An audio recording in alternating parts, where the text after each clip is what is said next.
Hello friends, previous video में हमने देखा कि कैसे किसी भी non homogeneous linear recurrence relation को सॉल्व करने के लिए particular solution as well as homogeneous solution दोनों को फाइंड करना होता है और दोनों का सम ही टोटल सॉल्यूशन होता है। सो यहाँ पर मैं आपको कुछ थ्योरम्स बताऊंगा जिसके जरिए हम non homogeneous linear recurrence relation को सॉल्व करेंगे। सो जैसा कि मैंने आपको बताया था कि हर किसी नॉन होमोजीनियस लीनियर रिकरेंस को सॉल्व करना पॉसिबल नहीं होता। कुछ स्टैंडर्ड फॉर्म है जिसको आप सॉल्व कर सकते हैं स्टैंडर्ड मेथड से। उन्हीं स्टैंडर्ड मेथड्स को हम यहाँ पर थ्योरम्स के जरिए देखेंगे। सो दोस्तों यहाँ पर इसके पहले का जो वीडियो था उसके बाद ही आपको इस वीडियो को प्रोसीड करना है, बिकॉज अगर आपने पहले वाला वीडियो नहीं देखा है तो शायद आपको ये वीडियो ना समझे। बिकॉज यहाँ पर जो भी मैं बार बार यूज करूंगा term particular solution, homogeneous solution, ये सारी चीजें मैंने आपको प्रीवियस वीडियो में विद प्रूफ बताया था। सो आइए एक बार फिर से मैं आपको बता दूं कि होमोजीनियस इक्वेशन कहते किसे है। सो अगर मेरे पास ऐसा कोई an का इक्वेशन हो जिसके अंदर an को उसके प्रीवियस के टर्म के फॉर्म में रिप्रेजेंट किया गया हो, जैसे यहाँ पर an को रिप्रेजेंट किया गया है उसके प्रीवियस, यहाँ पर आप देख सकते हैं k टर्म में, है ना, an माइनस के, यानी an को उसके प्रीवियस k टर्म में रिप्रेजेंट किया गया है, इसलिए इसका डिग्री क्या है, k है। और यहाँ पर दोस्तों ये जो f ऑफ n है इसकी वजह से ये क्या हो जा रहा है, नॉन होमोजीनियस, यानी अगर ये नहीं रहता था तो ये होमोजीनियस कहलाता था, जो आपको पहले से पता है। सो अब हम जो थ्योरम्स लिखने वाले हैं वो बेसिकली इस f ऑफ n के ऊपर बेस्ड है कि अगर मुझे एक ऐसा an फाइंड करना है जो इस इक्वेशन को सेटिस्फाई करे, वही इस non homogeneous linear recurrence relation का सॉल्यूशन होगा, राइट। तो वो an क्या होगा वो हमें f ऑफ n से पता चलेगा। सो यहाँ पर दोस्तों जो an का हम फॉर्मूला फाइंड करेंगे उसमें दो पार्ट इन्वॉल्व होंगे, एक होगा पर्टिकुलर सॉल्यूशन और एक होगा होमोजीनियस सॉल्यूशन। अब होमोजीनियस सॉल्यूशन हम कैसे फाइंड करते हैं, इसको आपको निकाल देना है, यानी इसे जीरो सब्स्टिट्यूट कर देना है। तो जो इक्वेशन बचेगी उसे सॉल्व करना है जैसे हम पहले करते आए हैं, रूट निकालते हैं, रूट निकालने के बाद हमें होमोजीनियस सॉल्यूशन पता चल जाता है। अभी एग्जांपल के जरिए समझाऊंगा। तो ये निकालना बहुत ही आसान है, ये पहले जैसा ही है जो हम होमोजीनियस में यूज करते थे। अब ये पर्टिकुलर सॉल्यूशन कैसे फाइंड करेंगे, इसके लिए हम कुछ थ्योरम्स यूज करेंगे और वो थ्योरम बेस्ड होंगे इस f ऑफ n की इक्वेशन के ऊपर कि f ऑफ n दिखता कैसे है। सो दोस्तों एक इस यहाँ पर स्टैंडर्ड मेथड है जो मैं आपको बताने वाला हूँ, उसे आप वेरीफाई भी कर सकते हैं, बहुत आसान है वेरीफाई करना। सो देखिएगा, कल मैंने प्रूफ भी आपको बताया था कि क्यों होमोजीनियस और पर्टिकुलर सॉल्यूशन दोनों हमें फाइंड करना होता है। ओके, सो देखिएगा इस थ्योरम को जो कहता है कि अगर f ऑफ n जो मेरे पास है वो हो एक particular polynomial of degree t into k raise to n, k is a real number. फिर से मैं बता रहा हूं, अगर f ऑफ n की इक्वेशन है, ये जनरल फॉर्म है, अगर f ऑफ n कुछ ऐसा दिखे कि एक पॉलिनोमियल हो जिसकी डिग्री t हो into k raise to n, तो ऐसे सिचुएशन में पर्टिकुलर सॉल्यूशन जो होगा वो भी कुछ इसी तरह होगा, एक polynomial of degree t into k raise to n। समझ गए, मतलब जो f ऑफ n है वही सेम टू सेम क्या है, अपना पर्टिकुलर सॉल्यूशन। बस डिफरेंस क्या है, यहाँ पर b0 b1 जो रहेगा उसकी जगह यहाँ पर p0 p1, मतलब कुछ और कॉन्स्टेंट्स रहेंगे। इसे मैं एग्जांपल के जरिए आपको समझाता हूँ। सो दोस्तों मुझे लग रहा है आप सबने थ्योरम नोट किया। अभी मैं हर बार इस थ्योरम को अप्लाई करवाऊंगा तो अपने आप आपको थ्योरम याद हो जाएगा। सो देखिएगा इस फर्स्ट एग्जाम्पल को। दोस्तों ऐसा क्यों होता है, इसके लिए आपको कल वाला वीडियो देखना है, तो आपको समझ में आएगा कि वहां पर जब मैंने पर्टिकुलर सॉल्यूशन और होमोजीनियस सॉल्यूशन दोनों क्यों होते हैं इसका प्रूफ बताया था। और जब हमने होमोजीनियस सॉल्यूशन पढ़ा था तो कैसे प्रूव किया जाता है कि कोई चीज किसी का सॉल्यूशन होगा। अगर आप सबने वो वीडियो देखा है तो इसके पहले का जो थ्योरम था उसे प्रूव करना बहुत आसान है कि वो सॉल्यूशन क्यों होगा। अभी प्रॉब्लम सॉल्व करते करते ही आपको सारी चीजें आने लगेंगी। सो देखिए यहाँ पर हमारे पास ये पर्टिकुलर इक्वेशन है जिसे मुझे सॉल्व करना है। सो आप देख सकते हैं यहाँ पर दोस्तों 4 है, मतलब ये नॉन होमोजीनियस है। अगर यहाँ 4 नहीं होता तो ये होमोजीनियस होता था, ठीक है। तो सबसे पहले स्टेप में हम होमोजीनियस सॉल्यूशन फाइंड करेंगे। कैसे करेंगे, इसे जीरो पुट कर देंगे, मतलब इसको हटा देंगे। So we have an plus 2 minus an plus 1 minus an equals to 0, ठीक है। हम लोग क्या फाइंड कर रहे हैं, होमोजीनियस सॉल्यूशन। सो दोस्तों अगर ये होमोजीनियस इक्वेशन है तो हम क्या करते हैं, अक्सर an को पुट करते हैं r raise to n, right, यही सॉल्यूशन मेथड है। तो अगर an r raise to n है तो an प्लस 2 क्या रहेगा, r raise to n plus 2, okay. an plus 1 क्या होगा, r raise to n plus 1, then an rn equals to 0। So यहाँ पर r raise to n common निकाल लेंगे। सो ब्रैकेट में हमें मिलेगा r square minus r minus 1 equals to 0, right. सो अब यहाँ पर अगर हम लोग इस पॉलिनोमियल को सॉल्व करें, सो r square minus r minus 1 है। सो यहाँ पर अगर हम लोग फॉर्मूला यूज करें, देखिए ये तो 0 नहीं हो सकता, इसे ही 0 सब्स्टिट्यूट करना होगा, यानी r square minus r minus 1 equals to 0, right. तो इससे हमें रूट मिलेगा r इक्वल्स टू, यहाँ पर b क्या है, माइनस 1। सो हम लोग फॉर्मूला यूज कर रहे हैं क्वाड्रेटिक के रूट्स की, ठीक है।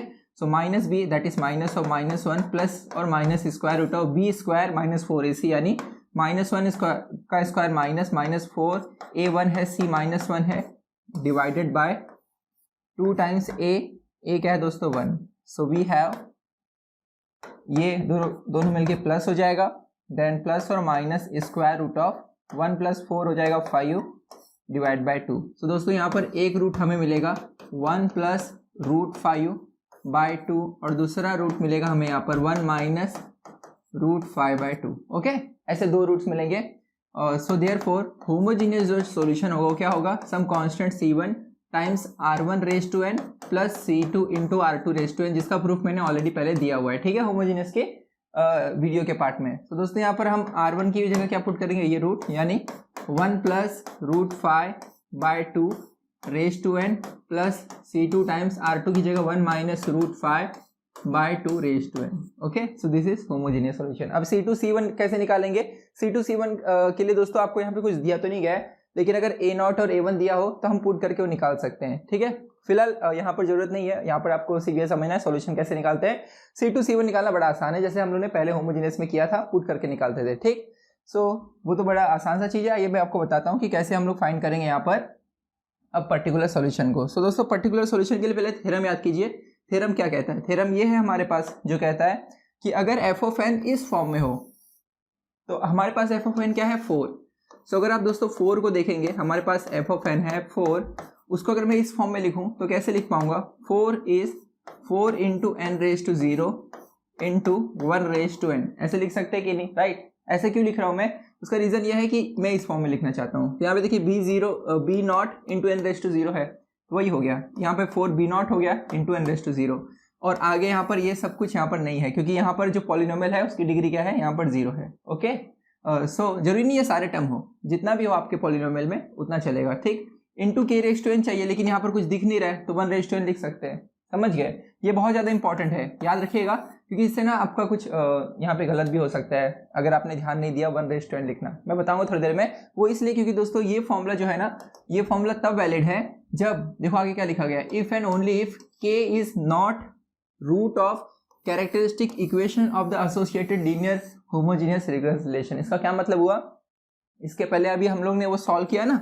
r² - r - 1 = 0, ये सॉल्व किया, तो इससे जो रूट आया ना वो ये नहीं होना चाहिए, समझ गए। मान लीजिए अगर ऐसा पॉलिनोमियल होता था जिसका रूट = 1 आता था, एक रूट कोई 1 आता था, तो आप देख सकते हैं कि इसको मैं ऐसे लिख सकता हूँ, तो यहाँ पर 1 आ रहा है, right.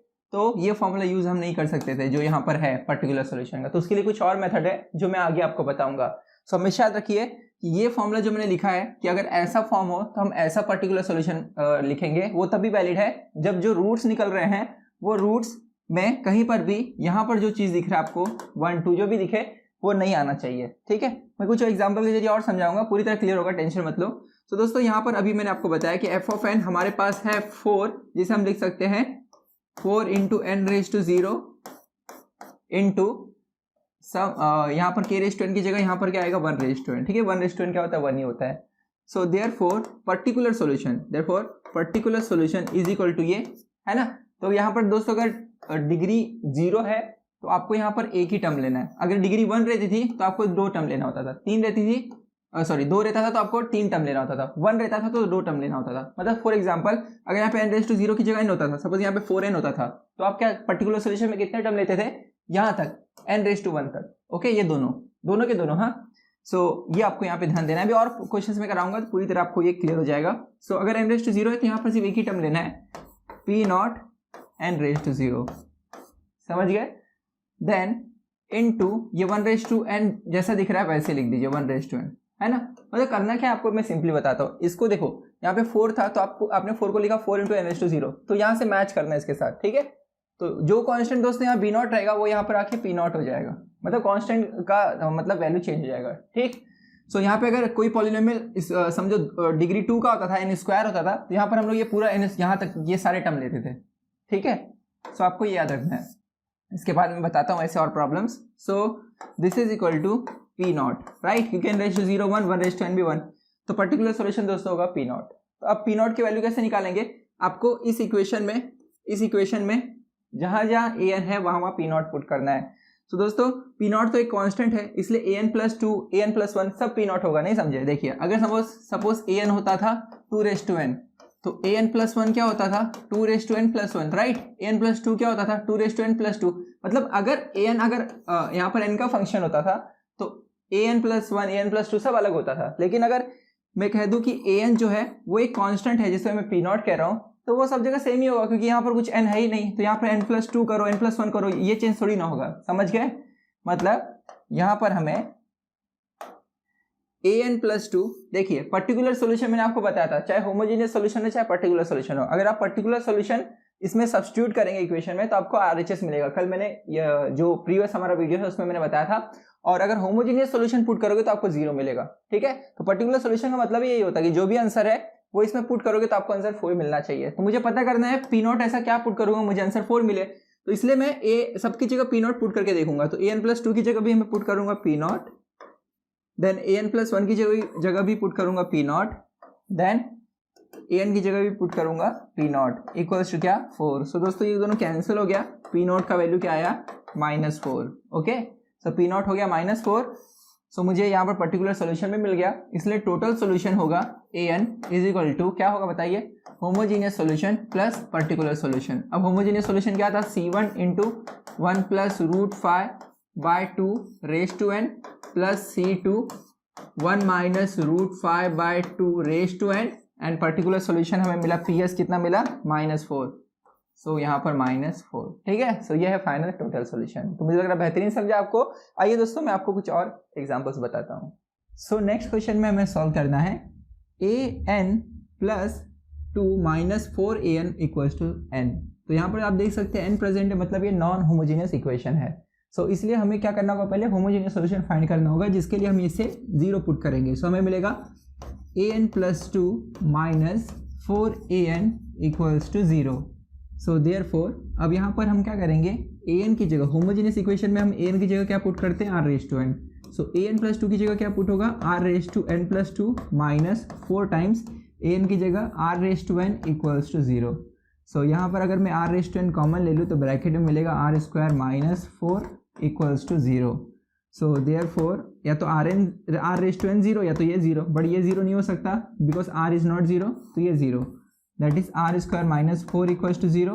So we have r square equals to 4, that is r equals to plus or minus 2. तो हमें यहाँ पे दो रूट्स मिल रहे हैं, एक रूट है +2 और दूसरा रूट है दोस्तों -2। इसलिए होमोजीनियस सोल्यूशन क्या होगा, होमोजीनियस सोल्यूशन होगा some constant C1 times 2 raise to n, that is first root raised to n plus C2 times second root which is -2 raise to n।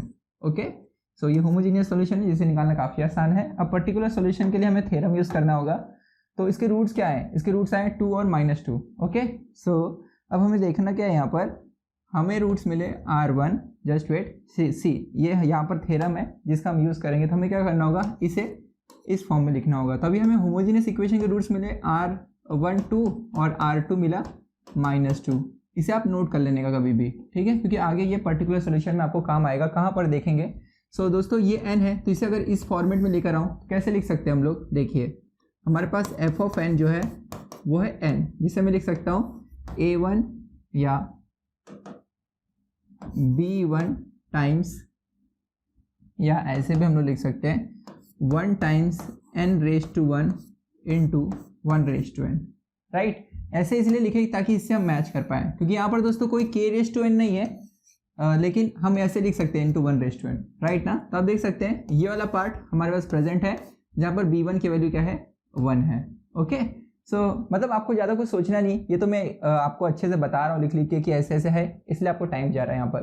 बाकी एग्जाम में आएगा ना तो क्या देखने का है, यहाँ पर अगर n है तो आपको सिंपली पर्टिकुलर सोल्यूशन में एक पॉलिनोमियल कंसीडर करना है जिसकी डिग्री n हो, जिसकी डिग्री n हो, मतलब आपको यहाँ पर ये n डिग्री 1 दिख रहा है यहाँ, ये तो यहाँ से लेके यहाँ तक पूरे टर्म आपको लेने हैं, ठीक है। अगर यहाँ पे n स्क्वायर होता था तो n स्क्वायर से लेकर यहाँ तक पूरे टर्म लेने होते थे। तो पर्टिकुलर सोल्यूशन में ये दोनों टर्म आएंगे, यानी पी नॉट। ऐसा मत समझना कि यहाँ पर n रेज टू 0 नहीं है मतलब ये नहीं लेना है, नहीं नहीं, यहाँ पे अगर n है तो n तक सारे टर्म, अगर n स्क्वायर होता था तो ये तीनों टर्म लेना पड़ते थे, समझ गए। सो यहाँ पर आएगा P naught n raise to 0 plus p1 n raise to 1, that is n। Okay, फिर दोस्तों यहाँ पर इंटू 1/n है, अगर नहीं दिया है तो 1/n लेना है। ये मैं इसलिए बता रहा हूँ कि दोस्तों यहाँ पर आपको फिर देखना ये रूट्स क्या है, 2 और 2 आए -2 आए तो 1 से मैच नहीं हो रहे। अगर रूट कोई एक 1 होता था ना तब आप ये फॉर्मूला यूज़ नहीं कर पाते थे, कोई और फॉर्मूला है, क्योंकि ये फॉर्मूला तभी वैलिड है इफ़ के, यहाँ पर जो भी के है जो हमारे केस में 1 है वो इज नॉट अ रूट, मतलब वो रूट नहीं होना चाहिए किसका,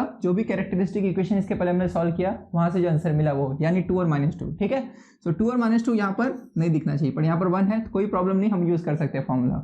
सो इनटू k⁻n, के हमारे केस में क्या है 1, सो 1/n, तो लिखो या नहीं लिखो कोई मतलब नहीं। ठीक है, सो इसलिए यहाँ पर जो पर्टिकुलर सोल्यूशन रहेगा वो सिर्फ इतना होगा। ठीक है, सो पर्टिकुलर सोल्यूशन को दोस्तों हम लोग अब क्या करेंगे, सब्स्टिट्यूट करेंगे किसकी जगह, इस इक्वेशन में an की जगह, ताकि हमें P0 और P1 का वैल्यू मिल पाए। हमेशा जो भी यहाँ पे कांस्टेंट रहेंगे ना वो वैल्यू निकालने के लिए आपको इसे यहाँ सब्स्टिट्यूट करना होगा, क्योंकि आपको पता है पर्टिकुलर सोल्यूशन पुट करने पे हमें RHS मिलता है, यानी अगर हम an की जगह ये पुट करें तो हमें आंसर n मिलना चाहिए। तो हम देखेंगे P0 और P1 ऐसे क्या होंगे ताकि आंसर n मिले, समझ गए। देखिए हम पुट करेंगे an equals to P0, n⁻0 तो 1 होगा, तो P0 प्लस P1n।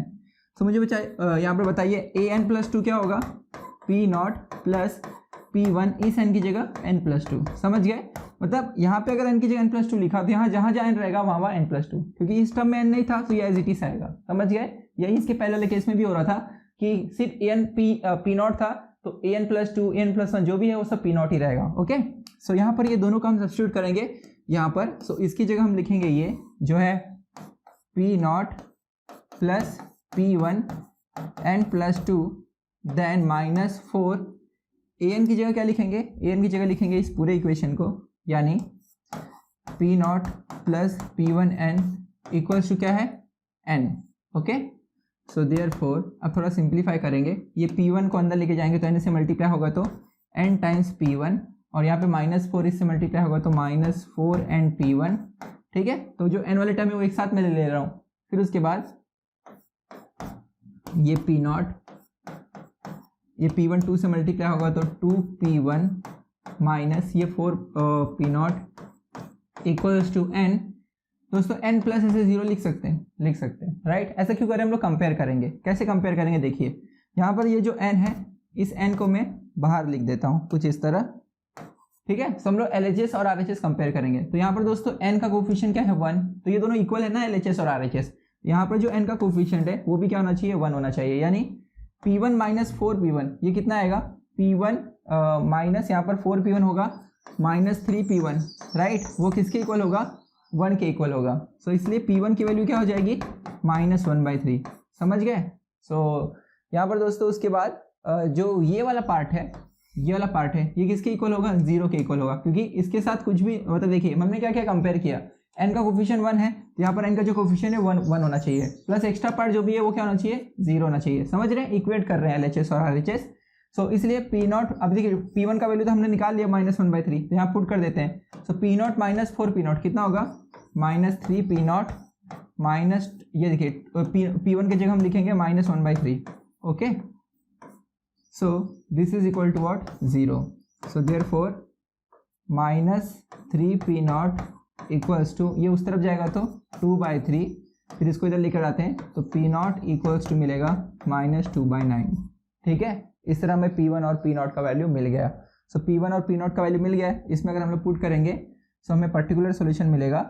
P0 की जगह क्या पुट करना है -2/9, देन P1 की जगह -1/3, सो -1/3 तो -n/3, ये हो गया दोस्तों पर्टिकुलर सोल्यूशन। और होमोजेनियस सोल्यूशन क्या था, some constant times 2n plus some other constant C2 into -2n, तो दोनों को सम कर दिया, ये हो गया हमारा टोटल सोल्यूशन यानी an। तो ये an की फाइनल फॉर्मूला है, समझ गए। सो आइए देखते हैं नेक्स्ट क्वेश्चन को। सो जो हमारा नेक्स्ट क्वेश्चन है उसमें हमें फाइंड करना है solution for an plus 5 times an-1 plus 6 times an-2 equals to 3n²। So यहाँ पर दोस्तों हमारे पास f ऑफ n क्या है 3n²। सो इसका होमोजेनियस सॉल्यूशन कैसे फाइंड करेंगे, इसे 0 इक्वेट करके। ठीक है, यानी यहाँ पर हमें an plus 5an-2 plus 6an-2 इसकी जगह 0 पुट करना है तो ये होमोजेनियस हो जाएगा। अब हम an की जगह क्या पुट करेंगे r⁻n पुट करेंगे। सो इस an की जगह r⁻n प्लस 5 टाइम्स an-1 की जगह r⁻n-1 प्लस 6 an-2 की जगह r⁻n-2 equals to 0। Okay, so यहाँ पर हम लोग r raise to n minus 2 common ले लेते हैं, ब्रैकेट में मिलेगा r square then plus 5r plus 6 equals to 0। तो ये तो 0 नहीं होगा, तो इसे 0 होना पड़ेगा, ठीक है। क्यों ये 0 नहीं होगा? Because r is not 0। So r square plus 5r plus 6 equals to 0। तो इसे फैक्टराइज कीजिए, क्या मिलेगा? r plus 2 r plus 3, right, यही मिलेगा अगर हम लोग इसको फैक्टराइज करेंगे तो। So this is equal to 0। So यहाँ पर दोस्तों एक रूट आएगा हमारे पास -2, r प्लस 2 को 0 पुट कीजिए तो एक रूट आएगा -2 और दूसरा रूट आएगा -3, ठीक है। तो 2 रूट्स मिल गए, इसलिए जो होमोजीनियस सॉल्यूशन होगा वो क्या होगा? Some constant c1 times first root which is -2 raise to n plus some constant c2 times second root that is -3 raise to n, ठीक है। सो इसे मैंने नोट कर लिया। अब हम लोग फाइंड करेंगे इसका पर्टिकुलर सॉल्यूशन। तो पर्टिकुलर सॉल्यूशन के लिए दोस्तों आपको पता ही हमें कौन सा थ्योरम यूज़ करना है यहाँ पर। सो उस थ्योरम को मैं यहाँ पर फिर से दिखा देता हूँ ताकि बार बार आपको मैं थ्योरम दिखा रहा हूँ तो याद हो जाएगा। सो अगर इस फॉर्म में हमारा f ऑफ n है जो यहाँ पर आपको दिख रहा है, तो हमारे पास यहाँ पर देखिए हमारे पास डिग्री कितनी है? 2, ठीक है। तो आपको क्या करना है, अगर यहाँ पे पावर 2 का पॉलिनोमियल है तो आपको यहाँ के 2 तक के सारे टर्म लेने हैं, मतलब n स्क्वायर तक के सारे टर्म यानी 3 टर्म। इसलिए पर्टिकुलर सॉल्यूशन जो होगा वो होगा p0 times n raise to 0 जो 1 होता है, then p1 times n plus p2 times n square. समझ गए? मतलब पॉलिनोमियल की डिग्री अगर 2 है तो ये सबको सारे टर्म लेने हैं। ये पर्टिकुलर सॉल्यूशन होगा into k raise to n। अब k raise to n actually में क्या था? यहाँ पर जो k रेज टू n होगा, लेकिन यहाँ पर कुछ नहीं है, यहाँ पर क्या है? 1 रेज टू n, ठीक है। कुछ नहीं है मतलब 1 रेज टू n लेना है, याद रखिएगा। मैं आपको बताऊंगा आगे किन क्वेश्चंस में गलत हो जाएगा अगर आप 1 रेज टू n नहीं लेंगे तो। सो यहाँ पर दोस्तों ये जो 1 है आपको देखना है, क्या ये 1 रूट में था? क्या नहीं, रूट -2 और -3 था, ठीक है। तब ये फॉर्मूला लगा सकते हैं, अगर रहा तो नहीं लगा सकते, उसके लिए मैं नेक्स्ट वीडियो में बताऊंगा क्या मेथड है, ठीक। सो हमारे पास पर्टिकुलर सॉल्यूशन ये होगा। अब हम क्या करेंगे दोस्तों, an की जगह ये इसमें पुट करेंगे और हम p0 p1 p2 की वैल्यू निकालेंगे। सो an इक्वल्स टू है हमारे पास p0 plus p1n plus p2n square, ठीक है। सो an माइनस 1 क्या होगा? p0 plus p1 n minus 1 plus p2 n minus 1 का स्क्वायर। वैसे ही an माइनस 2 क्या होगा? p0 plus p1 n minus 2 plus p2 n minus 2 का होल स्क्वायर, ठीक है। सो ये हो गए 3 यहाँ पे जो टर्म है उनके एक्सप्रेशंस। अब दोस्तों हमें इसमें सब्स्टिट्यूट करना है और LHS और RHS को इक्वेट करना है। सो मुझे लगता है आप पार्ट कर सकते हैं, कोई इंटेलेक्चुअल पार्ट नहीं है, सिर्फ कैलकुलेशन आपको करना है। जैसे इसके पहले हमने ये किया था ना, क्या कहते हैं, इक्वेट। तो होगा क्या मालूम है? मैं बताता हूँ आपको। ये होमोजेनियस सॉल्यूशन है, तो कंप्लीट सॉल्यूशन क्या होगा? कंप्लीट सॉल्यूशन जो होगा वो होगा homogeneous solution that is c1 -2 raise to n plus c2 -3 raise to n plus particular solution. Particular solution यही रहेगा, सिर्फ आपको p0 p1 p2 की वैल्यू यहाँ पता करनी है। सो यहाँ पे मैं लिख देता हूँ, फिर आपको बताता हूँ वैल्यू कैसे निकालना है। सो ये होगा फाइनल सॉल्यूशन, ठीक है। अब c1 c2 कैसे निकालेंगे? उसके लिए यहाँ पर कुछ दिया नहीं गया है तो नहीं निकलेगा। अगर दिया गया रहता है a0 a1 और a2 की वैल्यू या a0 और a1 की वैल्यू दी होती तो हम c1 c2 निकाल लेते थे जैसे पहले करते थे, ठीक है। तो नहीं निकालेंगे तो भी चलेगा, लेकिन p0 p1 p2 यहाँ पर हम निकाल सकते हैं, उसके लिए कुछ देने की जरूरत नहीं है। क्या करना है आपको? जैसे इसके पहले वाले क्वेश्चन में हमने सब्स्टिट्यूट किया था, तो ये तीनों को आपको इन तीनों की जगह पुट करना है, फिर LHS और RHS इक्वेट करना है, यानी n स्क्वायर के टर्म एक साथ लेने हैं, उसका कोफिशिएंट 3 से इक्वेट करना है, n के कोफिशिएंट को 0 से और जो बचेगा कांस्टेंट उससे 0 से। तो 3 इक्वेशन मिलेंगे जिन्हें आपको साइमल्टेनियसली सॉल्व करना होगा। तो मुझे लगता है आप वो पार्ट कर सकते हैं, तो मैं आपके लिए छोड़ता हूँ। अगर नहीं कर पाएंगे तो कमेंट बॉक्स में लिखिएगा, मैं आपको सोल्यूशन प्रोवाइड कर दूंगा, बिकॉज बहुत सारा ईजी है तो इसलिए मैं यहाँ पर नहीं कर रहा हूँ इस चीज़ को। सो दोस्तों मुझे लग रहा है आप समझ रहे हैं, बता दूँ क्या? देखिए यहाँ पर ये जो इक्वेशन है सी, अगर आपको डाउट है तो मैं बता देता हूँ। ये n-1 का होल स्क्वायर वाला जो पार्ट है दिख रहा है ये, तो इसे आपको पहले एक्सपांड करना होगा और इसे कुछ इस तरह लिखना होगा n square minus 2n plus 1, okay. फिर वैसे ही ये जो वाला है n माइनस जो हमारे पास यहाँ पर 2 है उसे दोस्तों लिखना होगा n square minus 4n plus 4, okay. So यहाँ पर ये हमारा हो जाएगा इक्वेशन, ठीक है। सारा n स्क्वायर n के टर्म में हो गया। अब इसे मैं यहाँ पर सब्स्टिट्यूट करूँगा। सो क्या होगा? an की जगह मैं लिखूंगा ये, यानी p0 plus p1n plus p2n square, ठीक है। और देन यहाँ पर an माइनस 1 की जगह लिखेंगे ये, दैट इज, मतलब सिर्फ थोड़ा सा लेंथी है, बाकी ऐसा कुछ नहीं कि बहुत हार्ड है। So N square minus 2n plus 1, ठीक है।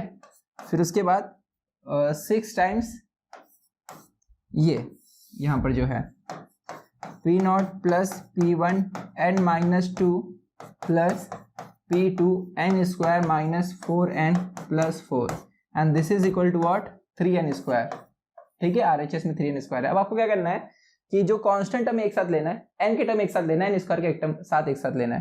तो यहाँ पर दोस्तों RHS साइड n स्क्वायर का कोफिशिएंट क्या है 3, तो लेफ्ट हैंड साइड जो भी n स्क्वायर के कोफिशिएंट मिलेंगे उसे 3 से इक्वेट कीजिए।